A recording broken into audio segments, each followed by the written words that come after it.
తప్పితే కెమెరాని తీసుకెళ్ళి హీరో ప్యాంట్ కింద పెట్టడము, హీరోయిన్ మూతి మీద పెట్టడము. అసలు ఎందుకు తీసిరో ఆ డైరెక్టర్కి అసలు అర్థం కావట్లే. కెమెరా ఎక్కడైనా హీరో మీద పెడతారు కదండి, హీరో ప్యాంట్ కింద పెడతాడండి కెమెరా. అలా పెడితే హీరో ముఖం ఎక్కడ కనబడుతుందండి చెప్పండి. హీరోయిన్ని పెట్టాడు, ఒప్పుకుంటాం. హీరోయిన్కి ఒక లిప్ కీస్ పెట్టలేదు, ఒక హగ్గు పెట్టలేదు, అసలు ఏటీ లేదు, అసలు ఎక్కపోజ్ చేయలేదు. అసలు హీరోయిన్ ఎందుకు పెట్టి? రెమ్యునరేషన్ వేస్ట్ కదా. హీరో ఒక చేత్తో గుర్తురండి, గుద్దితే నలుగురు అవతలకి వెళ్ళి పడతారండి. హీరోకి అంత పవర్ ఉందా? అసలు ఎలా గుద్దేస్తాడు? అన్ని పవర్స్ ఉన్నాయి హీరో దగ్గర. హీరోకి అమ్మ ఉండదు, హీరోయిన్కి అమ్మ ఉండదు, నాన్న ఉండరు. వీళ్ళు ఎలా పుట్టారండి చెప్పండి మీరైనా. మళ్ళీ సినిమా మధ్యలో ముఖేష్ యాడ్ ఒకటి ఎక్కడైనా నాలుగు వేస్తాడండి. అసలు ఇంతవరకు ఇలాంటి సినిమానే చూడలేదండి నేను.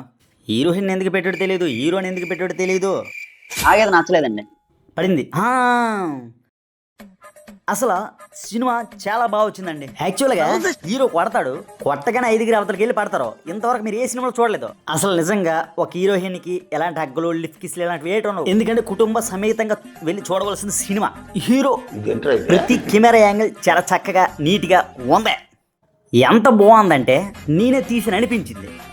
అంత క్వాలిటీగా అంత దీనికి తీసాడండి. ఇంకోటి చెప్పాలంటే హీరోకి హీరోయిన్కి తల్లిదండ్రులు లేకపోయినా వాళ్ళు ఉండే విధంగా చూపించాడు. మీరు వెళ్ళొచ్చు.